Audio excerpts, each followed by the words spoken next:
Welcome to definite integrals and transformations.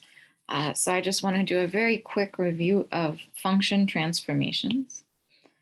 So recall, we're just going to do our most basic function translations or transformations, which are translations.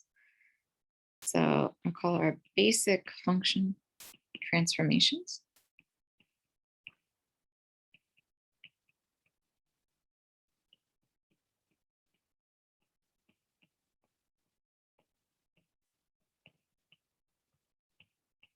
And we're going to worry about translations.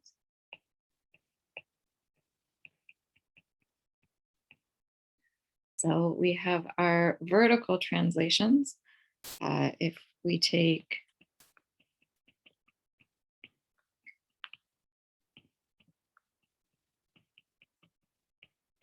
f of x, and then we add some number to that.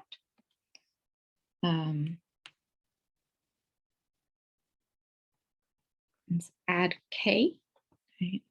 Then what this does is it shifts the graph up by k.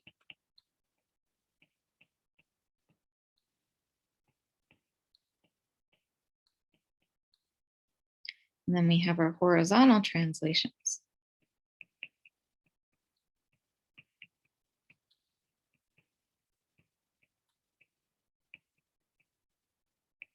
If we have f of x minus h, this will shift the graph right by h.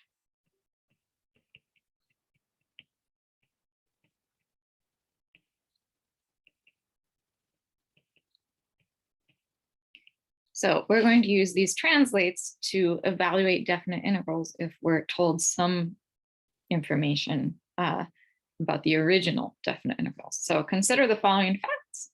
The definite integral from 0 to 2 of x cubed dx is equal to 4. And then the definite integral from 2 to 4 of x cubed dx is equal to 60. So essentially what we have, if you think of your graph of x cubed, x cubed looks something like this. And so basically what we're saying is from 0 to 2, this area is 4. And then from 2 to 4, that area is 60.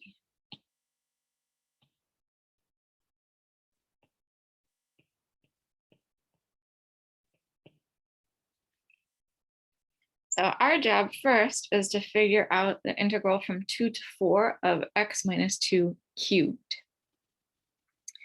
So x minus 2 cubed, this is just the function x cubed shifted right by 2.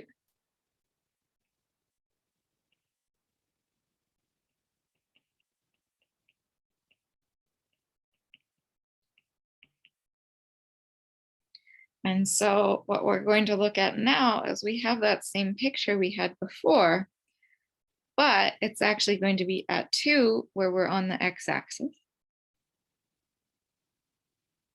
And then we can draw that same picture, but instead of 2 and 4, our lines are now at 4 and 6. Aside from that, our regions are still the same. The whole shape has just been shifted to the side. So we have area 4 here and area 60 here. We're looking between 2 and 4. So this is our yellow region. And so we wind up with this is equal to 4.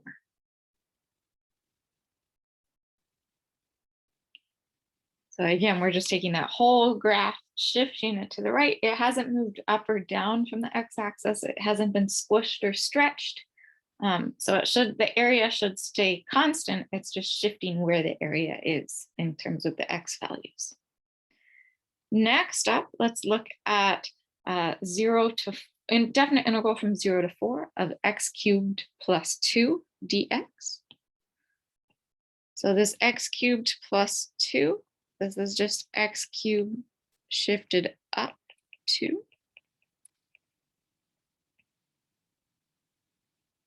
So we are now, instead of being at the x-axis when x equals 0, now we're at y equals 2.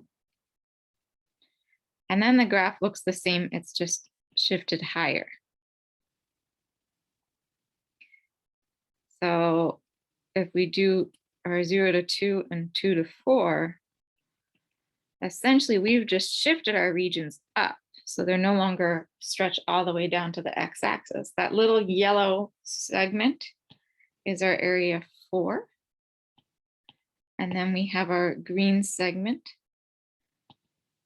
which is area 60. And then beneath these, we have rectangles. Right? So down here, we have another rectangle.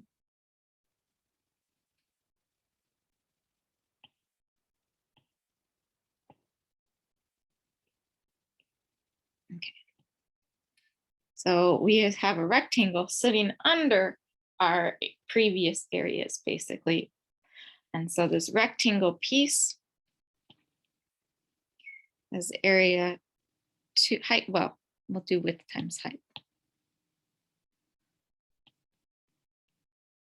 So we have area width 4 times height 2, or area 8. So basically we have our total area from 0 to 4. We have 4 plus 60 plus 8, or 72. So we get that this definite integral is equal to 72. Note, we could use our definite integral properties here and just split this as the integral from 0 to 4 of x cubed dx plus the integral from 0 to 4 of 2 dx. Note,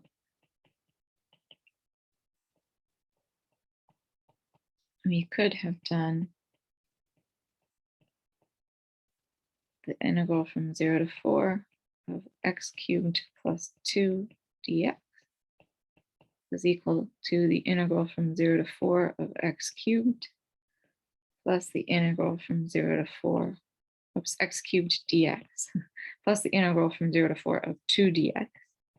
And then we could have drawn the picture. That second integral is just our rectangle that's at the bottom there. So these are equivalent. The translations on y, shifting by y, shifting vertically, as well as the transformations on y, the stretching vertically, we can always just use our definite integral properties to solve.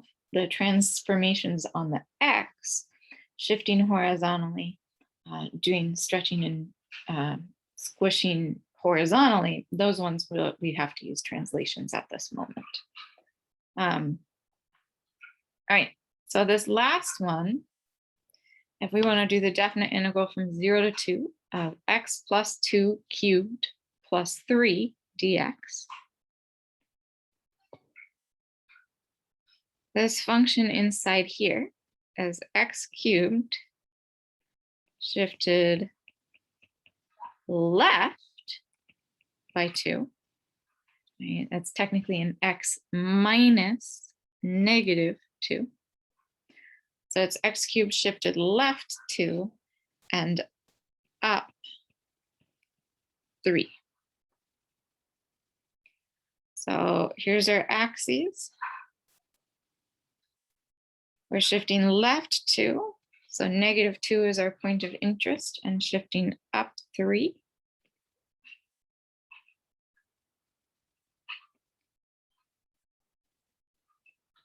So this is acting essentially as our axes now over here, if we wanted to just sketch the function we're used to. So our x cubed is looking like this. The y-axis, oh, I apologize, it's not updating.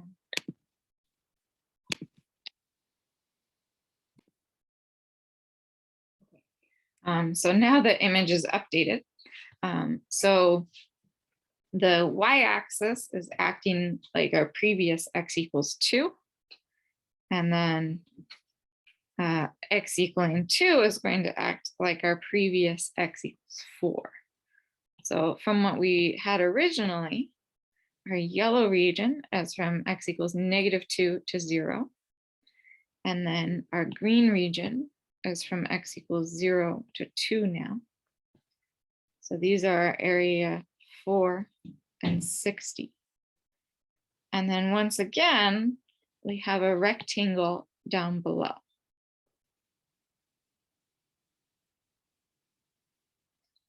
And our rectangle down below has width. Oops, sorry, we're not actually going from, let me change that. So what we want is, we're looking from 0 to 2. So we want this stretch right here from 0 to 2. So we only care about the rectangle from x equals 0 to 2. And so we have width 2 times height 3, giving us area 6. And so the area we're concerned with is 60 from our green region plus 6, or 66.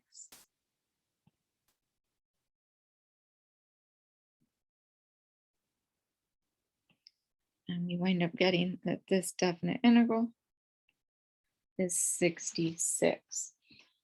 So this is how we can go about using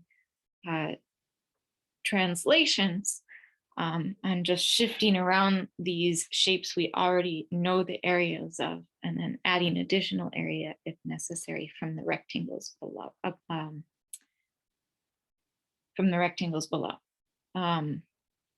If you do happen to shift downward instead of up, I recommend doing more like what I said in my note.